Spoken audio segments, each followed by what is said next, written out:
अस्सलामुअलैकुम।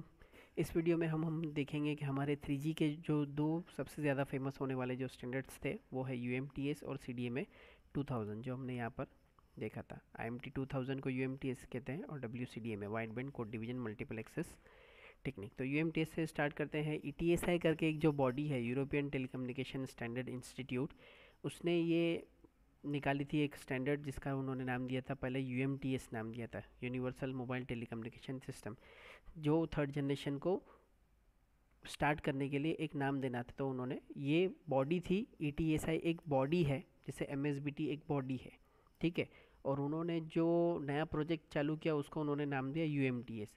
तो MSBT ने एक नई स्कीम चालू की जिसको उन्होंने नाम दिया आई स्कीम। समझ में आई बात? MSBT एक बॉडी है, तो ETSI क्या है? एक बॉडी है जो टेलीकम्युनिकेशन के लिए काम करती है यूरोप में। उन्होंने एक नया प्रोजेक्ट चालू की, उसको नाम दी UMTS। तो MSBT ने जैसे एक नई स्कीम लॉन्च की, आई स्कीम, ठीक है। इस तरीके से दोनों में कंफ्यूज मत हो, ठीक है। तो उसका मेन पर्पस जो था क्या था? Migration from the current GSM system to UMTS system. यानी GSM सिस्टम जो है उसकी जो बेसिक कॉम्पेटिबिलिटी है उसको मेंटेन करते हुए एडवांस फीचर्स जो है, जो एडवांसमेंट है, वो क्या किया जाए, उसके साथ उस नेटवर्क के साथ इनकॉर्पोरेट किया जाए। तो UMTS, इसके लिए UMTS will utilize the GSM network interface is the basic for its network interface and protocol. UMTS जो था वो GSM का जो एग्जिस्टिंग इंफ्रास्ट्रक्चर था वो वही यूज़ कर रहा था वॉइस के लिए, और जो SMS की बेसिक सर्विस थी उसके लिए, ठीक है। सिर्फ इसमें एडवांसमेंट, कुछ एक्स्ट्रा सॉफ्टवेयर हार्डवेयर लगाकर एक्स्ट्रा फीचर्स को ऐड करना था, ठीक है। और उनका मेन पर्पस जो था वो क्या था कि भाई डेटा की स्पीड जो है वो कहाँ पर लाई जाए। 385 2.7G एज जो आया उसमें लास्ट स्पीड कितनी मिल रही थी? 385। तो वहाँ से उनको उसको उन्होंने कहाँ पर प्लान किया था? 2 Mbps पर यूज़र। वो भी कब? थर्ड जनरेशन में। जो भी है फ़िलहाल हमको फोर्थ जनरेशन में भी इतनी स्पीड रेयरली मिलती है, ठीक है। तो उसमें वो क्या क्या चीज़ें लाने वाले थे? Packet mode, high speed internet. But ये जो उनका प्रोजेक्ट जो था UMTS, वो इतना सक्सेसफुल पूरी तरीके से नहीं हो पाया, ठीक है। तो ये एक सक्सेस स्टोरी नहीं है, इसके लिए ज़्यादा डिटेल टेक्निकलिटी इसके बारे में नहीं है। CDMA 2000 ये भी 3G का एक स्टैंडर्ड था जो टेक्नोलॉजी 2G में आई थी, IS-95 CDMA। उसका एडवांस वर्जन आया यहाँ पर 3G में, ठीक है। इसको WCDMA बोलते हैं। तो ये CDMA 2000, तो CDMA 2000 क्या है? The longer term objective of IS-95 base CDMA। IS-95 को बेस रखते हुए ये एक लॉन्ग टर्म ऑब्जेक्टिव के साथ CDMA 2000 एक नया प्रोजेक्ट उन्होंने लॉन्च किया। तो उसके बेसिक कैरेक्टरिस्टिक्स क्या थे? तो उसके बेसिक कैरेक्टरिस्टिक्स जो थे वो चैनल की साइज़ जो है, जो IS-95 CDMA में एक रेडियो चैनल जो है वो कितने का रहता था? 1.5 मेगाहर्ट्ज़ का रहता था। और एक सेल के अंदर एक ही फ्रीक्वेंसी रहती थी जो सब यूज़र को असाइन होती थी। तो यहाँ पे भी सेम था, एक सेल के अंदर एक ही फ्रीक्वेंसी रहेगी, वही सब यूज़र को असाइन होगी, मगर हर यूज़र डिफ्रेंशिएट होगा अपने W कोड की वजह से। और ज़्यादा से ज़्यादा उन्होंने और उसके में क्या कर दिया कि भाई नेबरिंग के 3 सेल मिलके वो तीनों फ्रीक्वेंसी क्या हो जाए? एक हो जाए। यानी 1.25 प्लस 1.25 प्लस 1.25 कितना हो गया? 3.75 मेगाहर्ट्ज़। तो इसका चैनल की जो साइज़ है, या तो 1.25 अगर सेल इंडिविजुअल काम कर रहा है तो, और अगर हमने 3 सेल का एक क्लस्टर बना लिया है तो वो तीनों सेल की रेडियो चैनल मिला लेंगे तो हमारा रेडियो चैनल का जो बैंडविड्थ है वो 3 टाइम्स बढ़ जाएगा था, ठीक है। ये किसको सपोर्ट करता था? DSS को सपोर्ट करता था, डायरेक्ट स्प्रेड स्पेक्ट्रम जो टेक्निक है उसको सपोर्ट करता था, मल्टी कैरियर फॉरवर्ड लिंक को सपोर्ट करता था, ठीक है। उसके बाद डेटा रेट्स जो है उसके फिजिकल लेयर पर 1x हो यानी 1.25 मेगाहर्ट्ज़ हो, या 3x हो यानी 3.75 मेगाहर्ट्ज़ हो। फिजिकल लेयर जो था वो दोनों फ्रीक्वेंसी के साथ कॉम्पेटिबल था। डेटा के लिए वो क्या यूज़ करते थे? एक प्रोटोकॉल यूज़ करते थे, उसका नाम क्या था? RLP, radio data link protocol.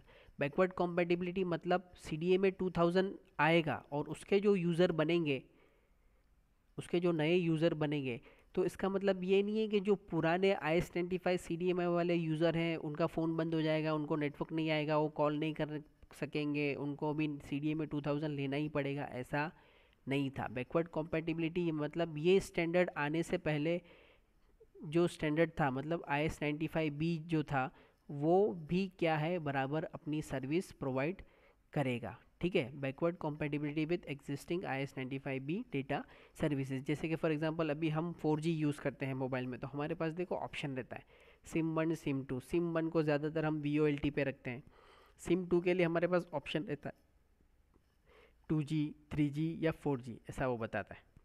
ठीक है, तो उसमें आप 2G भी यूज़ कर सकते हो या 3G GPRS लिख कर आता है, वो भी आप सिलेक्ट करके यूज़ कर सकते हो, चलता है। एक्सेप्ट जियो नहीं चलता है इंडिया में, क्योंकि उसने अपना पुराना जो नेटवर्क है वो पूरा बंद कर दिया। आप एयरटेल ले लो, वोडाफोन आइडिया ले लो, उसमें आप 2G सिलेक्ट करो या 3G सिलेक्ट करो, या आप सादे फ़ोन के अंदर जो कीपैड वाले पुराने फ़ोन है जो 2G वाले थे उसमें आप सिम डालो, आपका नेटवर्क चलता है ना। तो उन्होंने ये, तो ये क्या है, बैकवर्ड कॉम्पेटिबिलिटी है। जियो वाले ने क्या किया, वो पूरा अपना बंद कर दिया, तो उसकी बैकवर्ड कॉम्पेटिबिलिटी नहीं है। उसके लिए आपको VoLT वाला ही फ़ोन चाहिए, 4G VoLT ऑप्शन जो है सेटिंग के अंदर वो एनेबल होना चाहिए। ठीक है, तो डेटा सर्विस भी के साथ भी वो कॉम्पेटिबल है, वॉइस सर्विस के साथ भी वो कॉम्पेटिबल है, और वॉइस की जो कैपेसिटी है वो क्या हो गई, तकरीबन डबल हो गई। बैटरी की जो लाइफ है टर्मिनल मतलब जो हमारा हैंडसेट है उसकी क्या हो गई, बैटरी की लाइफ उन्होंने बढ़ा दी है। नए नए एडवांस फीचर सॉफ्टवेयर्स लेकर आए, जिसकी वजह से जो बैकवर्ड में जो फंक्शंस होते रहते हैं वो मिनिमाइज हो जाए और बैटरी ज़्यादा यूज़ ना हो। Ability to hand off between generations, एक जनरेशन से दूसरे जनरेशन, यानी 2G से 2.5G, 2.5G से 3G। ठीक है, CDMA का जो इवोल्यूशन है वो इस तरीके से है। 2G में IS-95 CDMA आया, 2.5G में IS-95B आया, और 3G के अंदर ये आया CDMA 2000।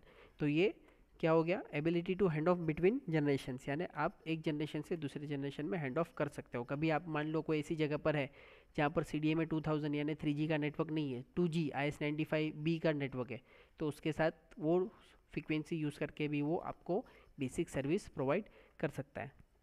Support for improved inter frequency hand of, ठीक है, और potential capability of operate with IS-41 और GSM बेस्ड कोर नेटवर्क। जैसे मैंने ऊपर बताया कि नेटवर्क नहीं है तो कभी वो GSM की फ्रिक्वेंसी से भी आपको कॉल के लिए सपोर्ट कर सकता है। ये IS-41 ये भी एक स्टैंडर्ड था जो बहुत ज़्यादा फेमस नहीं हुआ, बुक्स वगैरह में आपको इसका जिक्र मिलेगा, मगर ये कोई इंडिया में या एशियन कंट्रीज़ में ये इम्प्लीमेंट हुआ नहीं है।